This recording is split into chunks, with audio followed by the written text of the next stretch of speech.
ready to try this.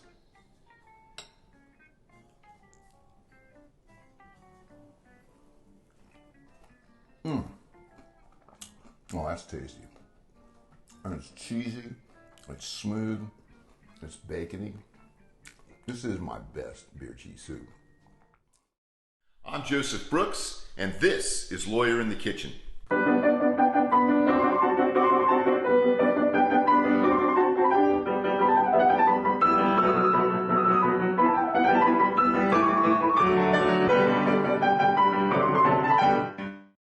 Welcome to Lawyer in the Kitchen.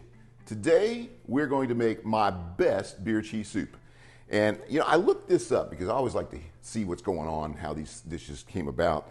And beer cheese soup actually comes from, as we understand, from medieval Europe, probably Germany. And it started out with stale bread and beer, and they boiled that. That had to be great. And then they started putting some vegetables in it, and finally they put some cheese, and then, wow, we have beer cheese soup.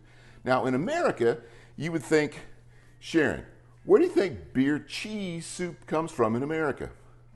Wisconsin. No, it's Kentucky. I thought Wisconsin as well. I mean, no. It was on the Kentucky River, some town, I don't know, Louisville, near there. That's where it is believed to have started in America in about the 1930s. Anyhow, it's a great dish. Obviously, this is October in Florida. It's an Oktoberfest dish for sure, and it appears to have Germanic, I think that's correct, background. And so today we're going to make my best beer cheese soup. This is take 95 on this. We're trying to shoot this in a little bit different camera mode because I got a new camera, a new phone. And so that's been disastrous. So anyhow, we're going to have cheese in the beer cheese soup, and we're going to have beer. And now I can actually hold the beer. Okay, so the cheese. We're going to have about 8 ounces of sharp cheddar. I'm going to put in about 4 ounces of smoked cheddar cheese. This is Wisconsin. Didn't find anything from Kentucky. This is New York cheddar with horseradish in it. I'm using about 4 ounces of that. We're going to make a roux out of about 4 tablespoons of butter, about 1/4 cup of flour. Of course, we're going to use beer. I was going to use an IPA because I think it has a very robust taste to it. I love that kind of beer. But I watched, I don't know, 20 or 30 of these recipes being made and read about them. And everybody said don't use an IPA because it turns bitter at the end. So I'm using something light. And hey, we save a few carbs. That's not too bad. So I'm using Corona. On the liquid, we're using a chicken broth. Because the cheese has plenty of salt in it, I chose to use, of course, unsalted butter and absolutely no salt in the broth. Normally I'd use a chicken base, but it's salty. But it's much cheaper, and actually I think it tastes better than most stuff you buy in the little cartons. But this is unsalted, so that's a good thing. We're going to use a small onion, 1 rib of celery, and for garnish at the end we're going to use some green onions. We're also going to garnish with the rest of the jalapeno. I'm going to put the jalapeno in it though. And you could put a cayenne, you could put some red pepper flakes, you could put some Louisiana hot sauce if you want to spice it up a little bit. I'm going to use the jalapeno. And then, of course, and this is always overlooked by so many people, it's incredible to me, but the bay leaf is just so important to add, even just 1 bay leaf. We're going to use about 2 teaspoons of Coleman's dry mustard, little paprika at the end, about 1 tablespoon of Worcestershire. I think I've covered everything. I'm going to do the cheese. I'm going to do this fresh in the 16 ounces of cheese. I'm going to do fresh in a grinder, food processor. You could use a bag on this, but I still think that the fresh block cheese is going to be better. It's less likely to separate, so it's worth the extra time. And if you got a hand grater, hey, that works. There ain't nothing wrong with using a hand grater. So I've chopped the 8 ounces of bacon, or half a pound. I don't know if those numbers are going to actually end up working out. Hey, you know what they say, lawyers don't do math. Unless you're a tax lawyer, and I'm clearly not a tax lawyer. Anyhow, I've got this heat on about medium. And we're going to cook this bacon for about 7 minutes until it's done. And we want it crispy. We'll pull this out. We're going to leave the oil or the fat in there. And then we're going to put the vegetables in next. After you give it the heavy chop, go ahead and come back in and hit this some more. because you want this to be pretty fine. We're probably going to use the immersion blender to get this nice and smoothed out once this is cooked. We're just going to cut those nice and thinly. And I'm leaving the seeds in.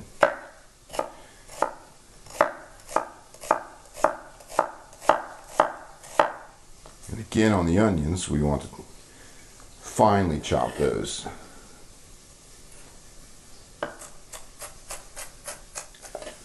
Okay, we're going to save a few jalapenos out for the top. The rest are going to go in it. And the bacon's beginning to brown a little bit.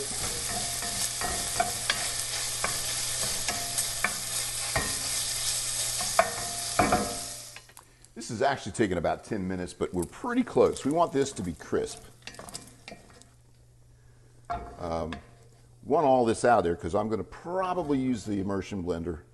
Some people call it a stick blender. And I'm going to put this in now. And I'm going to turn this down. That's the onions, the jalapenos, and the celery. Yeah, I'm going to bring this down to low. I'm going to put this over the center of the burner. And we'll give this a stir. We're keeping all that. I'm not going to add the garlic right away. I like to let the garlic come in at the end when I have more liquid. I think it makes the garlic too bitter otherwise. That's looking good. I need to turn up the heat just a little bit. That's good. We'll let that cook for about 5-6 minutes. I didn't mention in the beginning, we're going to put a little bit of thyme. I would prefer to have had some fresh thyme, but the place that I complain about all the time didn't have any fresh thyme, so I won't say their name. I won't complain about it.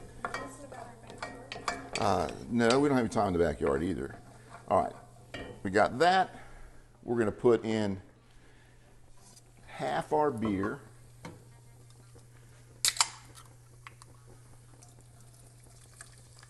We're going to put in about 2 teaspoons of mustard. That's a little more than 1. That's a little less than 1. That's 2. And we're going to put in some Worcestershire sauce, about a tablespoon. And that's about that. And the only thing, we're going to let this cook now for a little bit, about another 5 minutes. I'm going to add the garlic now. And while this is cooking, we're going to shred our cheese. Like I said, you can absolutely use a hand shredder. I used one for years. I just got this thing this year. I love this thing. Anyhow, we're going to go ahead and shred this cheese. You can do the horseradish first, just because I want to see how that does. That's pretty good right there. This is pretty cool. I actually love this thing.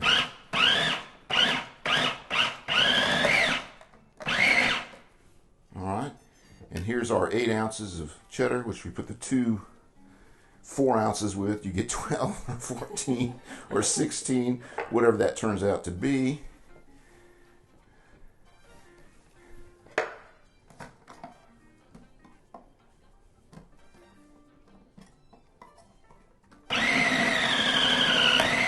I've had this cheese sitting out now for almost an hour, starting to warm up. Now, the thing is, this is one of those balance things, because cheese shreds better if it's cold, okay? So, but it melts better if it's warm. So I opted for not shredding so better and going ahead and have better melting. We're going to put in about a teaspoon of smoked paprika. We're going to stir that up. And then I'm going to add the chicken broth.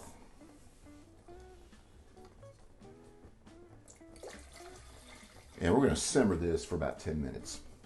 We've got our butter. That's 4 tablespoons of unsalted butter. It's all melted. We got medium-low heat. We're going to put a little bit of the flour in. It's 1/4 cup, all-purpose flour.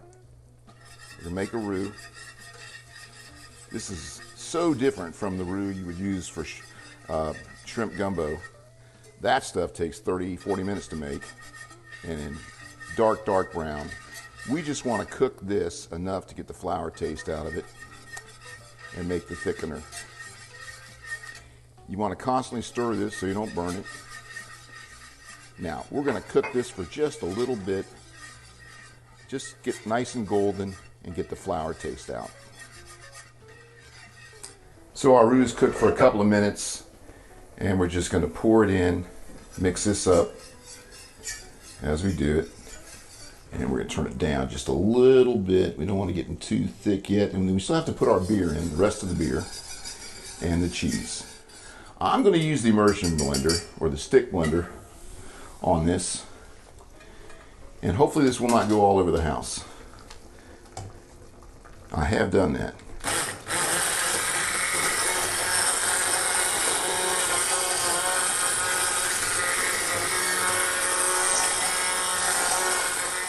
I almost forgot my bay leaf.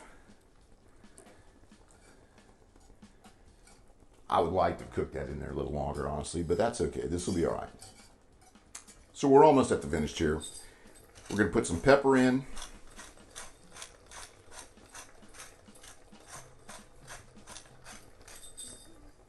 We're going to put the rest of the beer in.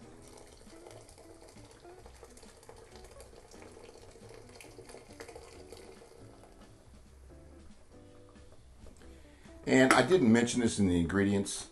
We're going to put about a cup of cream in here. And that's about that. And now we're ready to, I'm going to mix this up. I'm going to pull that bay leaf out. I'm going to stir this, and then we're going to take this off the flame. Should be enough heat right now to melt the cheese. If it's not, we'll add some more heat. So you don't want to put all this in at once.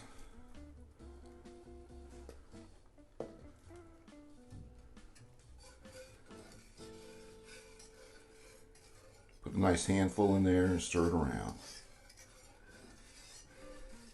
because we don't want it to separate.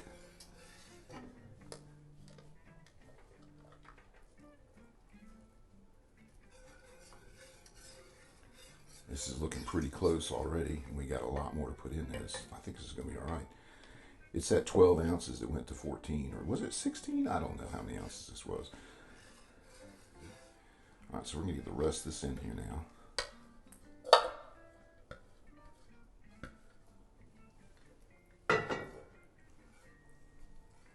Of course, that's cooling it down some, so we might need to warm it up. We'll just see. All right, so we're going to check for our saltiness. That doesn't need any salt. Not any at all. All right, we're going to put the bacon in there.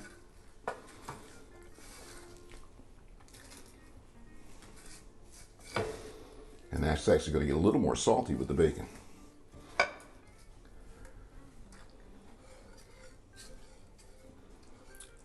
I think it looks pretty good right there.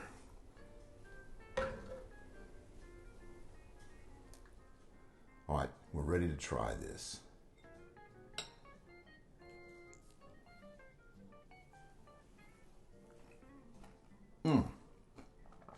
Oh, that's tasty. And it's cheesy, it's smooth, it's bacony. This is my best beer cheese soup. If you enjoyed this video, I'd appreciate it if you subscribe. And thank you for coming to Lawyer in the Kitchen. I will see you next time.